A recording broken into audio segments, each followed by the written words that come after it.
My husband and I have been married for 9 years, and in 2021, we found out my husband was being sued for child support. It turns out my husband had an affair shortly after we were married. It nearly ended our marriage, but we went to counseling together, and I agreed to stay in the marriage with the following provisions. My husband was to get a second job so that his child support payments did not affect our household budget, and at no point in time would I ever consider having a relationship with this child. If he wanted to pursue one with them, fine, but I have absolutely zero interest in this kid. To clarify, I never even wanted to have kids of my own, and one of our first date questions was if I ever wanted to have kids someday, and I said no. So my husband has been getting to know his kid over the past couple of years, and recently my husband came to me and informed me that there was some sort of baby mama drama. Apparently, she has to self-surrender in May and is going to be incarcerated for 8 months. My husband told me that he needed to take custody while his affair partner is locked up, otherwise, the kid would have to go to their grandparents, who basically live on the opposite coast from us. Their kid doesn't want to have to change schools or be so far away from their friends and dad. So, after my husband told me that, I got up and left the house.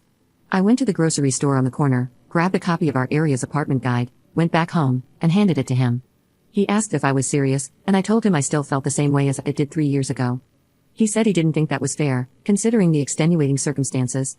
I told him I don't care about the circumstances, his kid is not welcome in my home. If he wanted to take custody, I would grant him an amicable divorce, but I am not changing my mind, and I am most definitely not taking care of some other chick's kid. Edit. For all the people concerned about what a piece of work I am in making my poor husband work 2 jobs, he has never had a full-time job since we have been together. He works 2 part-time retail jobs now that add up to 40 to 50 hours a week. He currently only has supervised visitation with his kid. They see each other once or twice a month for a couple of hours with a social worker present.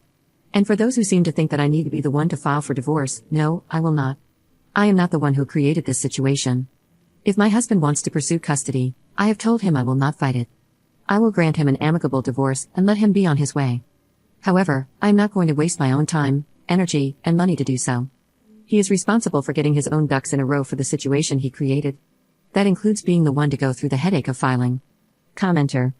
I feel like, although your husband is the jerk for putting you in this position, you are handling it like a jerk too.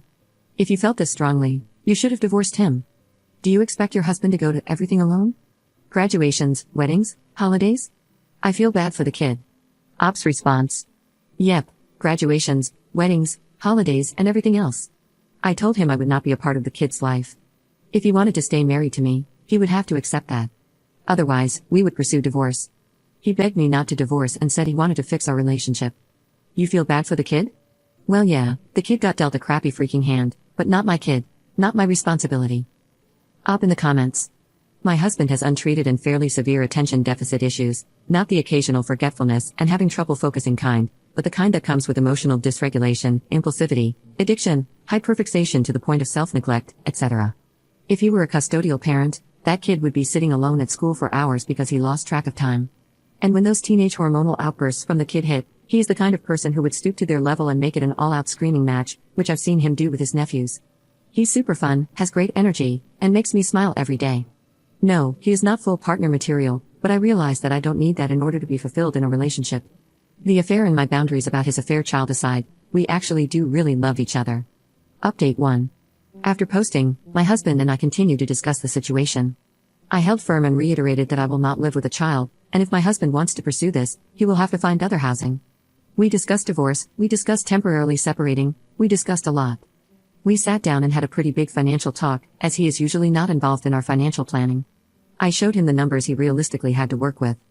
I told my husband the truth, that while I love him, I won't lose sleep if we divorce. He has to do what's right for his own happiness and his kid. My husband had a bit of a breakdown over that. There was a lot of crying and him telling me that he loved me and didn't want to lose me. I broke down myself, and we had a really good cry together. He asked if we could go back to our marriage counselor. So, I made an appointment, and we went. We discussed the same things as above but with a counselor present. It basically boils down to my husband being very overwhelmed and conflicted about everything. He confessed he didn't really want to be an active parent but feels like he is supposed to. There's some deep stuff in there about his own family and race tied into that, so a lot of complicated emotions. He is terrified of losing me, and he says he wants to prioritize our marriage. Hearing me say that I wouldn't lose sleep over divorcing left him shook. Our counselor strongly suggested that my husband get into individual therapy and gave some referrals. My husband has not pursued that.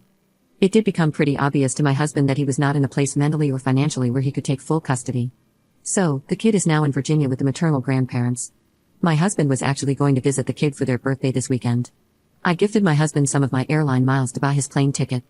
I did his laundry last night while he was at work so he'd have clean stuff to pack. However, my husband dropped the ball on his trip. I had plans for this afternoon that I left early for, so I wasn't home when he was supposed to get up and leave. He stayed up late playing video games last night and overslept. He ended up missing his flight and couldn't afford last-minute tickets on another. He's in a pissed-off mood and is playing Elder Scrolls now, trying to get his mind off of it. I've got my sister and some friends coming over for a salsa canning party in a bit, so I'm hoping he gets into a good groove with his game because I am going to have so many margaritas.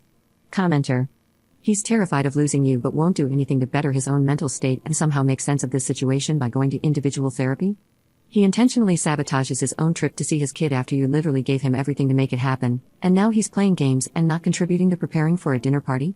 It honestly sounds like he's trying to wear you down so you just agree to let the kid move in without him doing anything. Ops response. While you have very valid points, not helping me prepare the dinner party is not his fault. He actually did offer to help, and he did all of the heavy lifting to get it set up yesterday when I asked. He wasn't supposed to be here tonight, so he isn't invited to this party. It's a girls' night thing. My friends and I bought a few packs of tomatoes, jalapenos, and onions from the farmer's market and are getting together to make Incan salsa. We all share the chopping and dicing while having a few drinks and snacks, and then when it's all done, we each get several jars of salsa. Lots of shade can be thrown at my husband, but not helping prepare for dinner and stuff is not one of them. Top comment. Up, wisdom is chasing after you, but you're clearly way too fast.